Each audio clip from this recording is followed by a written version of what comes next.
Hey, what's up guys, and welcome to the channel. Now today we are reviewing this car, which is the Smart #1. Now for those of you that are subscribed, you will remember that I did a first impressions video just a couple of months ago, but the only problem was I only had it for an hour.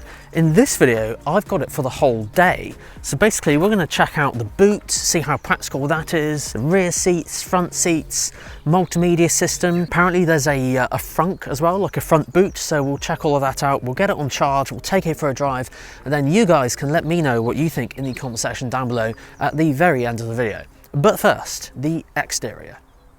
Now guys, starting on the exterior first, you'll find on this car, the Smart #1, is that you'll find the panels are a lot more smoother and a lot more rounded off than the previous ones. And of course the obvious thing as well, it is larger than before. I think that's a good thing because of course the 4.2 and 4.4, they were kind of deemed just like city cars, whereas this one's going to be a lot more practical, and because it is larger, you can actually fit a larger battery on the inside, which will ultimately mean more range. So what I wanted to share with you is of course some of the trim levels. So there's different trim levels you can get on this, and there's different colour combinations. So there's 9 colour combinations you can get on the Smart #1. 3 trim levels, which are Premium, Pro Plus and Brabus. Brabus of course being the fastest one, which I'll touch on more at the end on the electric motors. So with the dimensions wise, I'll put them all up on the screen so you can see. So Smart #1 at the top, 4.2 and 4.4. So yes, it is larger than before, but just think of course larger practicality and more range. And now guys, onto the boot. Now first things first, it is electric, which is very welcome to see. Again, just makes that practicality even better, and you can do it on the key as well. But the boot here is 323 litres as you see it. Now I didn't realise this when I had access to the car for about an hour or so when I filmed it previously. I didn't realise you can move the rear seats forwards. They go up to about 13 centimetres, which then means you have 421 litres of boot capacity without even folding the seats down. So that is pretty good. Now yes, you can of course fold the seats down if you want even more, and there is even storage under here as well to store the cable and among a few other things. But yeah, loads of storage around here, which I think is really good. And of course little nets on the side here as well. Oh, and I have heard there's a frunk at the front. And lastly, in terms of storage, we have the Frunk. Now this is 15 litres, so it's quite small, but there again, I have reviewed quite a few electric cars that don't have anything at the front. So you have their electric motor or a massive air filtration system, but knowing this as a 15 litre small box here, I'm not sure what I'd put in there personally, but hey, it's better than nothing I guess. But yeah, little storage there. There isn't really much else here. It looks like got coolant here and then the windscreen wash here, but yeah, let's move on to the rear seats. Now for the rear seats guys, I've got to say I'm super impressed. So I should add, this is a pre-production car and is left-hand drive. So I'm currently sat behind myself because I'd normally do it on that side, but yeah, this is left-hand drive. Obviously it'll be right-hand drive when it comes to the UK properly. But yeah, I drove this here, and although I didn't actually pay that much attention to the front seats, which I want to do in a second when I get back to the front, but these seats are super soft. They're like really squidgy. And I've got to say, for anyone who's going to be sat in the back, they're going to love this because they could easily do a long journey here. And of course there's like ample leg room as well, so that's all really good. Now as you saw, you can fold these seats down and you can move them forwards and backwards as well, so I'll leave that in its kind of backmost position. There's little door bins in here, so you've got space for bottles of water and that sort of thing. You could probably get 2 of these down on the door bin in there, and these are 600 millilitres. And I think there were cup holders in here. Yeah, cup holders in here as well, so they fit in there. And yeah, obviously there's cup holders in the front as well, which we'll get to in a minute.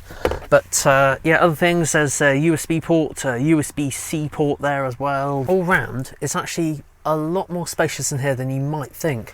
And this sunroof here is absolutely amazing. It lets in so much light. I think there's a blind here from the looks of it, which I'll see if I can find the button in a minute. But yeah, it lets in so much light. It's actually so spacious at the back here. I'm pleasantly surprised. So yeah, this is the rear. Let's dive into the front and have a look at that. So So up front guys, now yes, I can confirm these seats are as squidgy as they were. I just didn't notice when I drove it here, but yeah, no, they still have that same sort of material, all the leather on there, and they do hug you quite well actually, I've got to say. So they literally hug your sides very well, and rightly so, because on one of the versions is ridiculously fast. Sadly I don't have that one here today, but maybe I might get to try it out someone in the future. Up front here, now of course, as I mentioned, this is left-hand drive, but actually does follow the same sort of gear changes that Mercedes-Benz cars have. So they have the kind of gear selector just over here on the right-hand side, and quite simply, foot on the brake pedal, up for reverse, down for drive, and then the button on the end for park. So super easy to use, very familiar with that one.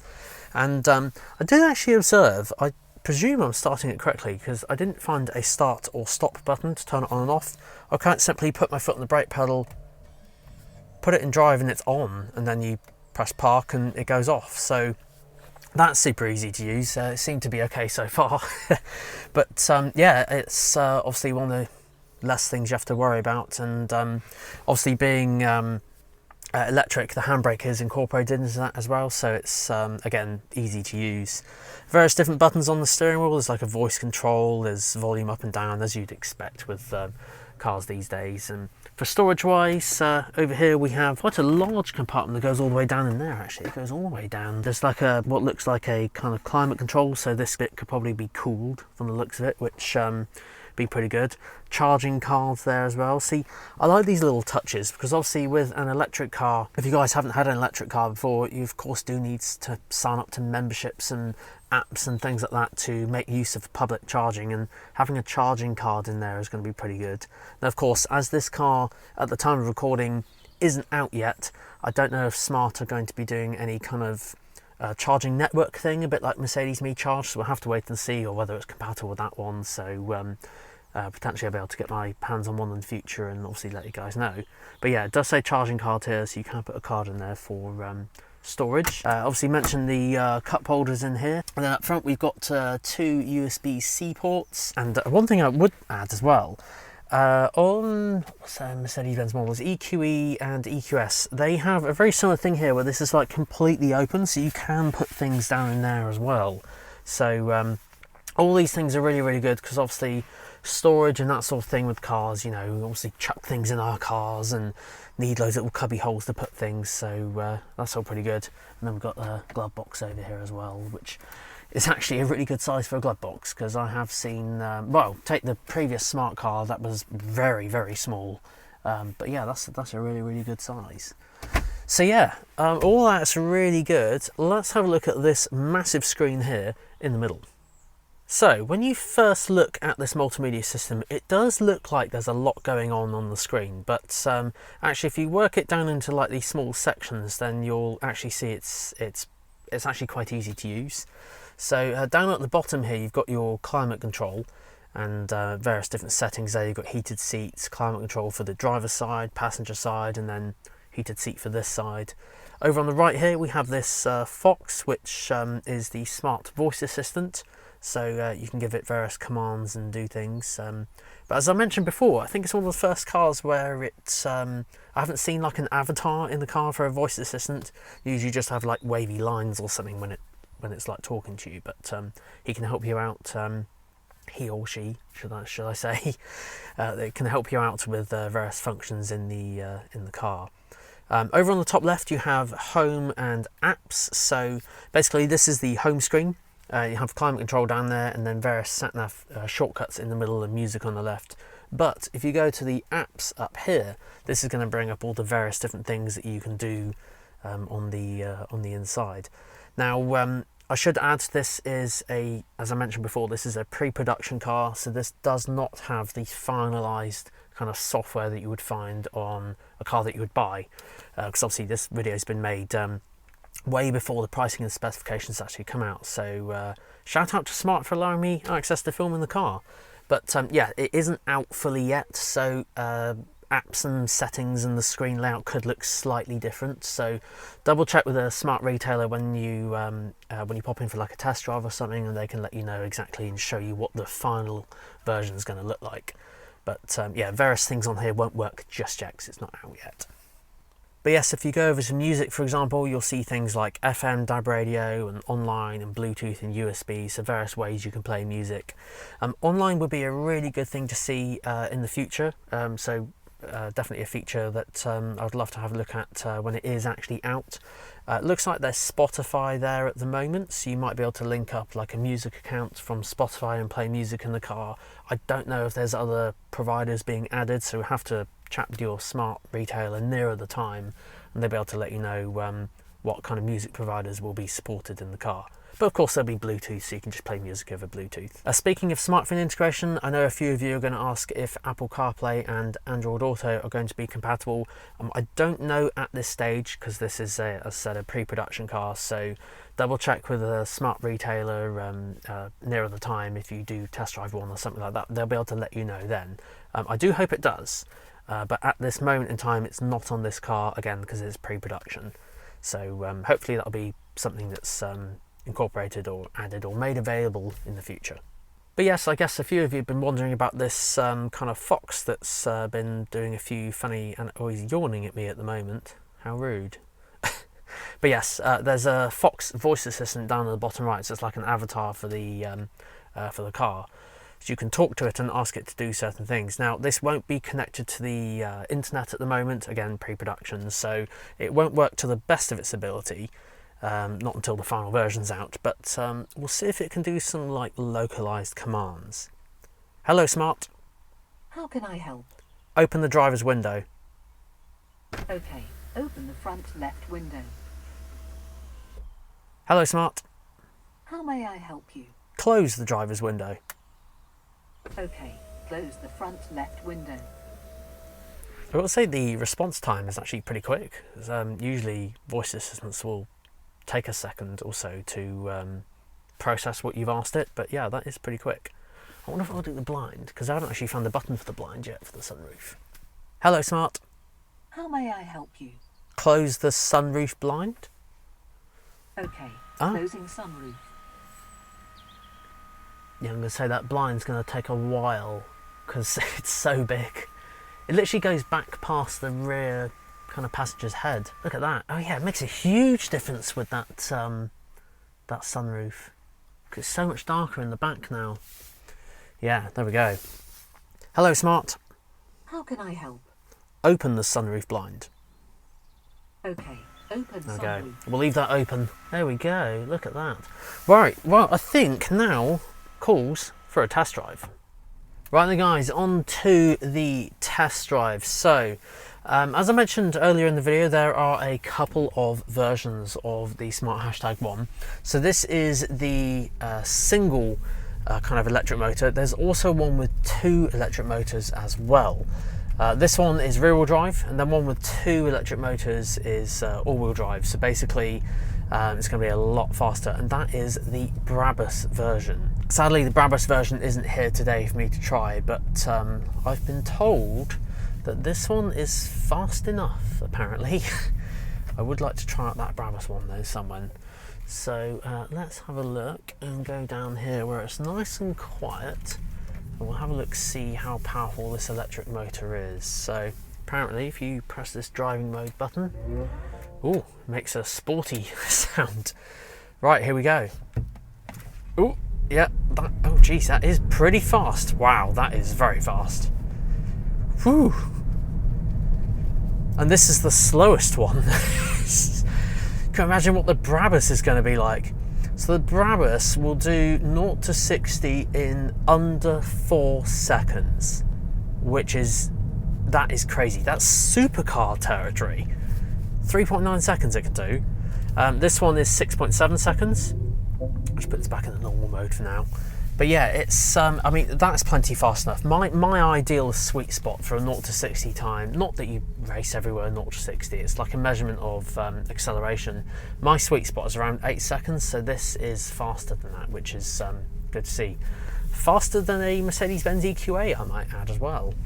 So I guess a few of you are asking, what is it like to drive? Well, it's quick for a start, because obviously with electric you can put your foot on the accelerator pedal and you have that instantaneous torque. It's so quick, as you just saw. But in terms of ride comfort on the road, it does handle the road very, very well. It's very well planted, because obviously with an electric car, they keep the batteries down really, really low, just to keep the centre of gravity down low. And of course, being rear wheel drive, all that power kind of literally is obviously coming out the rear wheels. But in terms of road handling, it's very planted. I would say that it grips the road very, very well. Unlike some, obviously, if you go like large SUVs, sometimes you can have that kind of like floaty feeling. But no, I'd say it grips the road very, very well. In fact, as I was driving around, I really enjoyed it. It was very nimble, and because of its size, it was extremely easy to park. Now for some stats. So the Smart Hashtag 1 has a range of up to 273 miles. Just bear in mind that depending on the specification and electric motor option, the Brabus, it will vary from 260 miles and 248 for the Brabus itself. Of course, one of the main parts of owning an electric car is your experience with charging and things like that. So your kind of best case scenario is to make sure that you're able to charge using like a off-road parking at home or a garage or something like that. Now, not everyone can do that, so if you can't do that, then definitely check out some public charge points. And ZapMap is a very good example that will show you where all the public charge points are locally, just like the ones I was at a minute ago. Right, here we go. So Milton Keynes, recognised for its many, many, many, many roundabouts. Let's give it a go. God, that does not take long. Wow, that's 60 already. That does not take long. I need to get me one of these. As much as I would probably love to have the Brabus version, I actually don't think I would need it, because this is plenty fast enough. It's got that power for when you need it, of course being electric. Now, I know a few of you are going to ask me how much the Smart Hashtag 1 costs. Sadly, I don't have that information just yet, but I'm hoping that the pricing and specifications should be out by the time that this video goes live. If it's not, don't worry, I will put it in the description down below when I know about it.